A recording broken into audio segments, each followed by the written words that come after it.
Hotel 626. If that name rings a bell to you buddy, kailangan mo ng mag-asawa. You see, I'm a gamer personally buddy and I'm telling you na pagdating sa mga horror games ay it doesn't give me that chills. Hindi ako natatakot kumbaga, it's just a video game after all.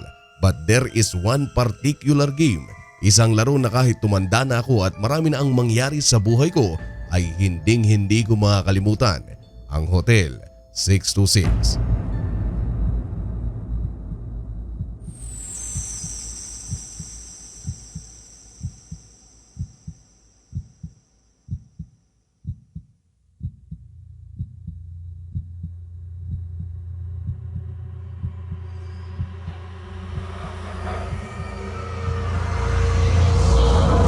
Yan, at ang kwento sa likod nito ang pag-uusapan natin dito lang sa channel na kung ikaw ay may kaalaman, hindi ka syempre malalamangan. And the story goes like this. Buddy, I just want to say na ang video ito ay inihatid sa inyo ng 1xBet. Ang 1xBet ay kilala at maaasahang online sugalan. Parang yung nauusong online sabong pero dito ay sports. Sa mga tao ka pumupusta at hindi sa mga manok. Not to say na masama ang pumusta sa manok but you get my point naman. And as a matter of fact buddy, ay mayroong mangyayaring laban ang Villarreal at Manchester United sa darating na May 26. And if you ask kaalaman kung sino ang bias niya sa dalawa ay Manchester.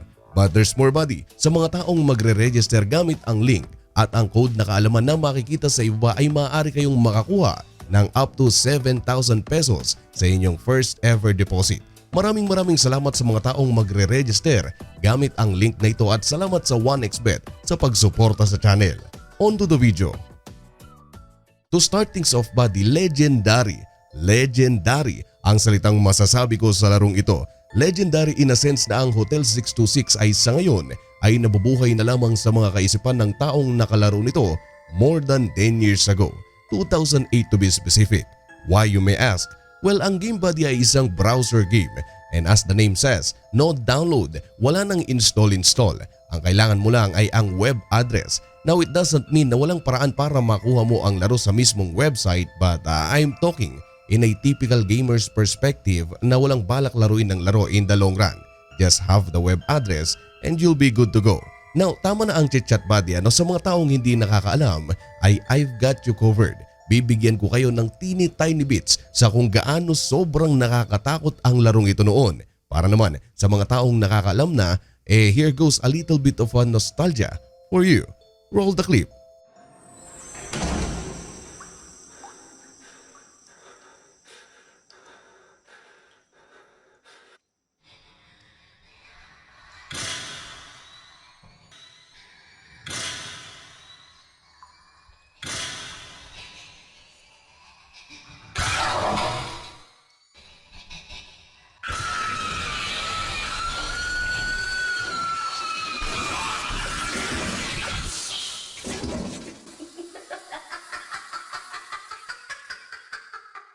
And if that doesn't scare you, I don't know what. Now in paper buddy, the game is simple. Ang graphics ay not the best, but not the worst either. But what this game did that really stood out buddy ay ang pagiging interactive nito sa mga manlalaro. Hindi lang yung nakikita sa iyong screen. Kailangan mo ng real world equipment tulad ng mic at cellphone. Kino-combine din ito ang reality at 3D graphics na at the time ay it gives you the immersion you need para matakot ka sa isang laro. Pero alam niyo ba buddy kung ano talaga ang nakakatakot? Yung mga taong hindi nakasubscribe sa kaalaman, yung mga taong hindi nakalike dahil balita ko ngayong gabing ito ay ang mga taong yun ay dadalawin ng Momo. Kaya naman napakalaking tulong buddy kung ilalike mo ang video at magsasubscribe kayo sa channel na kaalaman. You see, pag kumuha ka ng game ay malalaro mo ito agad. Isaksak mo lang ang CD kung mayroon kang console ay goods ka na. Isang bukas lang sa Steam kung nasa PC ka ay you'll be on your way. Pero itong larong ito buddy ay medyo kakaiba dahil maaari mo lamang itong malaro tuwing sasapit ang alas 6 ng gabi hanggang alas 6 ng umaga. And believe me when I say na sinubukan kong hanapin ang laro para ma-experience ko ngayong 2021 pero nada. Hindi ko mahanap ang original file / original website dahil wala na nga ito. More on this later buddy. Ngayon, nabanggit ko kanina na maaari mo lamang itong malaro from 6 PM to 6 AM. But as we all know, Pilipino tayo at if there's a will, ay there's a way. Dahil if some reason ay gusto mong laruin ito outside of its schedule ay simple lang ang kailangan mong gawin. Baguhin mo lang ang oras sa iyong computer. Kahit na anong oras buddy, as long as within 6 p.m. to 6 a.m. ay malalaro mo na ito. But we all know that that method is for pussy. Anyway, ang web address na kailangan mo para mapuntahan ng larong ito noon ay www.hotel626.com, and once you press enter buddy ay bubungad sa iyo ang loading screen na ito. Sa bandang itaas buddy ay makikita ang open 6 p.m. to 6 a.m. only, at sa bandang gitna ay parang may registration page, name, email, date of birth, etc. At after nito ay brace yourself. This shit is about to get real. Magpapakita ako ng ilang mga levels sa game at paki-comment sa ibaba kung anong level kayo talaga natakot.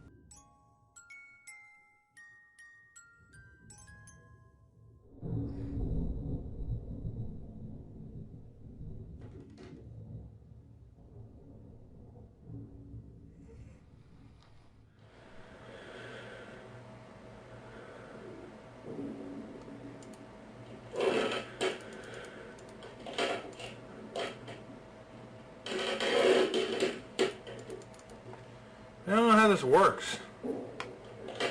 Hold on. Oh.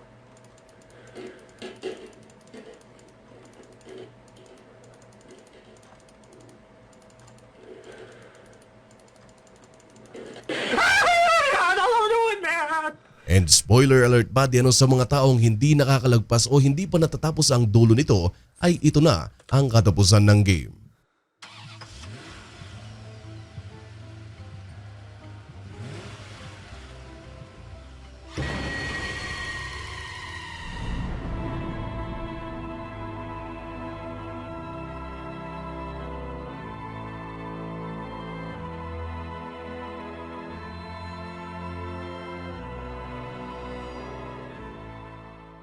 Sa bandang dulo buddy ay makikita mo ang iyong sarili na naglalaro ng Hotel 626 gamit ang iyong webcam.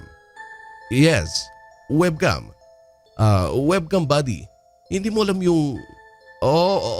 I see. Ang webcam buddy ay isang maliit na camera na kinokonek sa computer gamit ang USB. Kung ngayon ay sa streaming ito madalas ginagamit, ay noon para sa mga Pinay na naghahanap ng AFAM. You know, Yahoo Messenger days. Yes, it's a thing of the past. Anyway, yes, alam natin ang laro na interactive ito at stage by stage na ibahagi ko na rin ang ending. But one question still remains. What is the purpose? To answer you directly buddy, isa itong marketing stunt ng Doritos.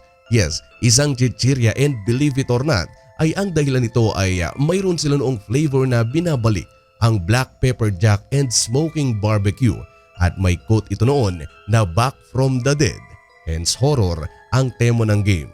And there's even more buddy, nagkaroon ito ng part 2, sequel kumbaga, pero hindi na ganoon kalaki ang naging impact nito sa mga tao sa social media noon, hindi tulad ng nauna. Panoorin natin ang clip na ito.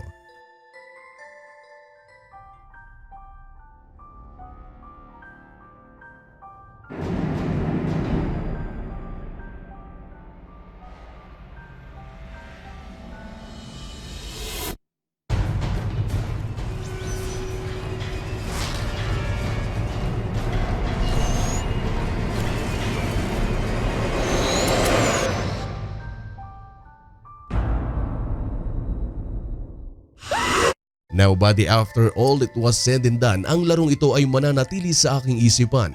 It has a special place in my heart na in one point in time ay hindi lang sa babae tumibok ng husto ang dibdib ko, kundi sa isa ring game. Isang game na dinefy ang law of physics noon, Isang game na mala Elon Musk na gumawa ng marka sa kasaysayan ng internet. At least for me. Ikaw buddy, anong kwentong Hotel 626 mo? I mean not Hotel Buddy but yung game. Anong kwentong Hotel 626 horror game mo? I-comment lamang ito sa ibaba. At siguro buddy dyan na matapos ang video ito. Muli maraming salamat sa walang sawang suporta. And as always, thank you so much for watching. Goodbye.